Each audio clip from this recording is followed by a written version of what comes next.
If you watch the Fox News show The Five, it is likely the case at this point that your brain is melting and it's leaking out of your eyeballs because they are such terrible hypocrites and dumbasses just saying stupid shit.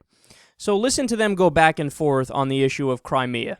Wants to lead, just tell us where we are supposed to go. But Putin in the Crimea is not a foreign policy of the United States. It's a foreign policy decision for Russia, trying to rebuild something. By the way, it was incredible, Bob. That you take a different position on every issue, just depending on what it is. What are you talking about? You would never have said that about Crimea before. How could you possibly say that it has nothing to do with us?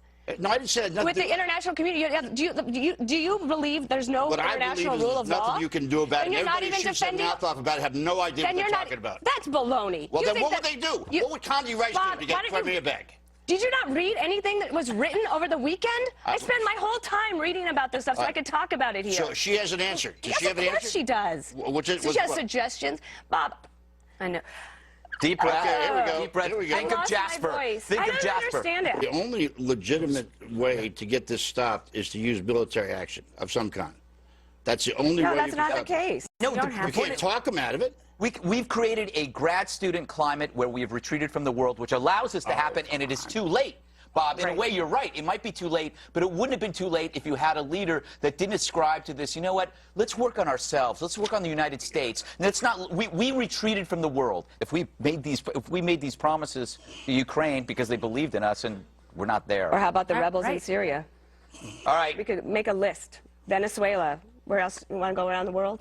So they're just admitting it there. Dana Perino at the end was just like, yeah, I would have liked to get involved in Venezuela and Syria and now in Ukraine. Let me ask you this question. Is there any place that you don't want to send the military, Dana Perino? Is there any place that you don't want to send the military, Greg Gutfeld? What do you want to do? I mean, everything around the world, they just want, let's get involved there. And then they sit there, arrogant and ignorant as fuck, when the rest of the world starts to hate us. I don't understand why they hate us. Could it be the fact that we got involved in every single fucking country ever when somebody had a fucking hangnail? I mean, enough, man, enough. I mean, I could go case by case here. So with Syria, there's many reasons why we shouldn't have gotten involved. I mean, both sides used chemical weapons, so both sides violated international law, and we were debating whether or not to join the rebels and fight against Assad, but 50% of the rebel movement is Al-Qaeda. They are jihadists. That's why we didn't fight in Syria. Why are we not getting involved in Venezuela? I've never seen a single... I am a news junkie. I follow it like it's a religion. I need to for this job that I'm doing. I've never seen a single article about even a theoretical case as to we should go into Venezuela for this reason. For what? What are you talking about? What the fuck are you talking about? And then to the rest of their points there, it's just hilarious hearing Dana Perino say, do you believe there's no international law, to Bob Beckel in this mocking way as if she's standing up for it. She was a Bush administration press spokesperson. On a daily basis, her job was to go out there and sell the Iraq War and talk about how it's great. The Iraq War was a clear violation of international law. So you're the one that's the hypocrite. You're the one that doesn't understand international law. It's bad when Russia breaks it, but it's fine when we break it.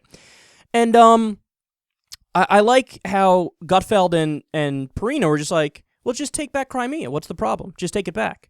Oh, okay. Sorry, we forgot that we could just take it back like it was nothing. That's not the way it works. You can't just take it back unless you want to go fight World War III, which we don't want to go fight World War III, and nobody should. And then notice, when Beckel calls Perino on her bullshit, she paused. That's when she was like,